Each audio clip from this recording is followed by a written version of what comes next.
Okay, so next song is Can You Feel It, which is primarily a fiddle song, which is weird because you wouldn't think that it normally would be. But it's kind of one of these where you just start out completely dry and then add effects with every single change in the song nearly. So it kind of just is a constant sort of build nearly.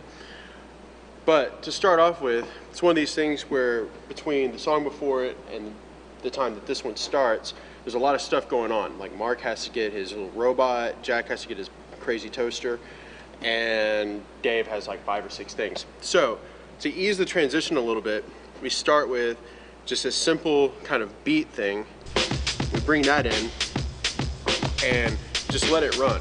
Mike D will kind of play a little piano lick to sort of give it some melody and a little bit of structure other than just the beat. Everyone else is kind of getting their stuff and just making a lot of noise and everything. When everyone's got their stuff on and ready to go, BWAC and I are kind of looking at each other and we'll know it's ready. So I'll do this number, just hit it, slows down, and as it slows down, he hits start on his loop. So we're into the song at that point. And the intro is kind of going, it's kind of crazy, there's a lot of percussion and stuff, and all I basically do is kind of fill in with some that kind of thing. It's just kind of the sound is a guitar feedback, but you know, he's doing his drums, everyone else is kind of doing stuff, and I'm just kind of like bringing in cuts like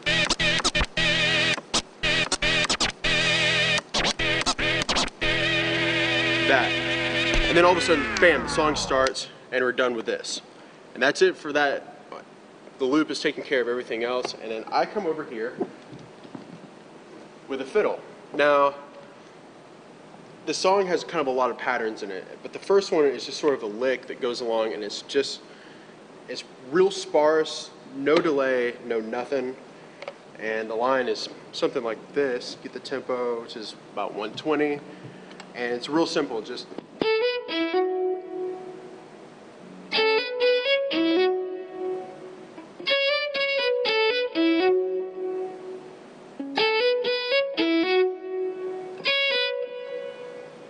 and that's basically it. And that'll get us into the first, I guess it's a pre-chorus maybe.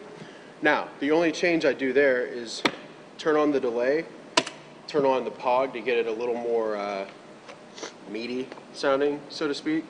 And then I just pad through the first part. It's this real simple line, just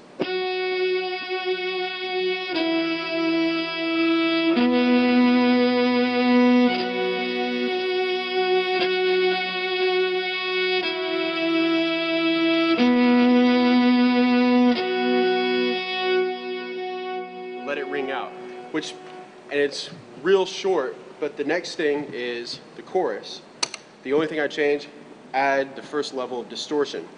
And again, it's a really easy, just 3-note pattern.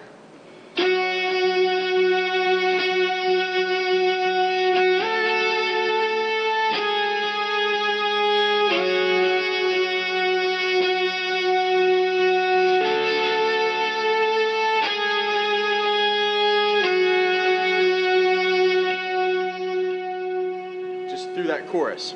Now, this is the sort of the fun part of the song, is the next part, instead of doing just the simple pattern that I did before, this is what's crazy. Put the bow down and grab a guitar pick. Now, starts off with no delay, no POG, just violin and distortion. And the lick, which you can hear it on the record and it kind of sounds like a guitar, is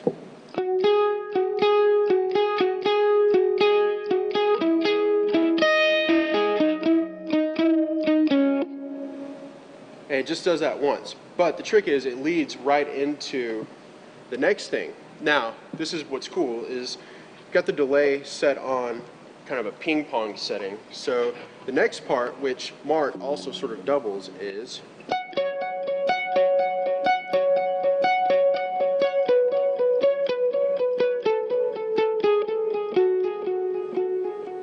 you can hear it kind of going back and forth. It's just sort of a cool spatial effect. At that point, done with the pick, toss it, pick up the bow, And the thing here is, you've already set up with the distortion and the delay, just turn on the Pog, and again, you're back into the chorus. This one's a little bit different, starting off with a 3-note pattern, and then it kind of resolves at the end of the chorus into the bridge of the song. So I'll play the first 3-note pattern and just kind of show you how it's done.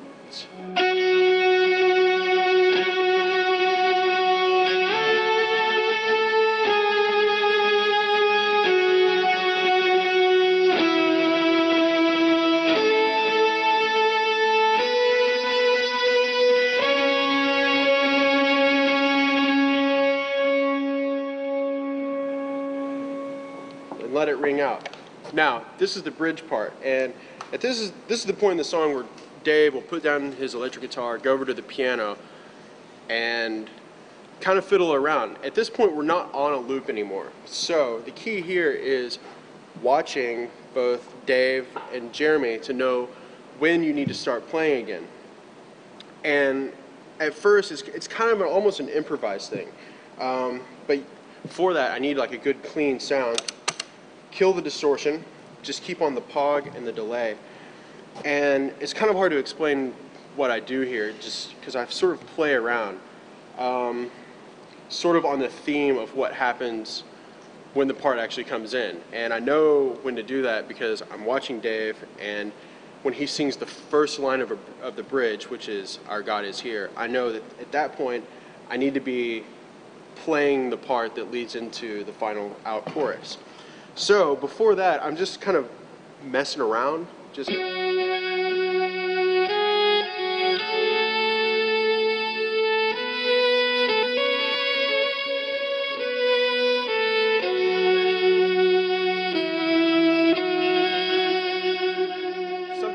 something like that, just long sort of patty notes, kind of emotive a little bit.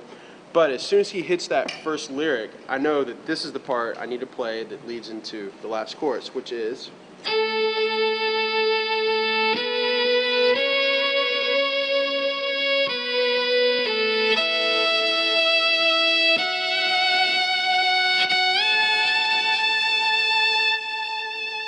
let it ring out. While that's ringing out, the last chorus is about to hit, so I hit the rat pedal, which is just noisy, you can hear it. It's kind of like this ungodly sort of sound.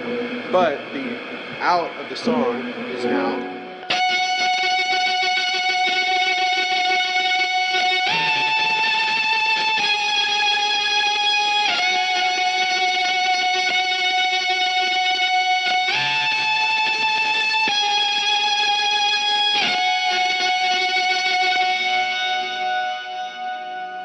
And that part is just repeated throughout the rest of the song. And if you'll notice, it's kind of referencing back to what I played during the first chorus, just that 3-note pattern. It's an octave up and it's a lot dirtier.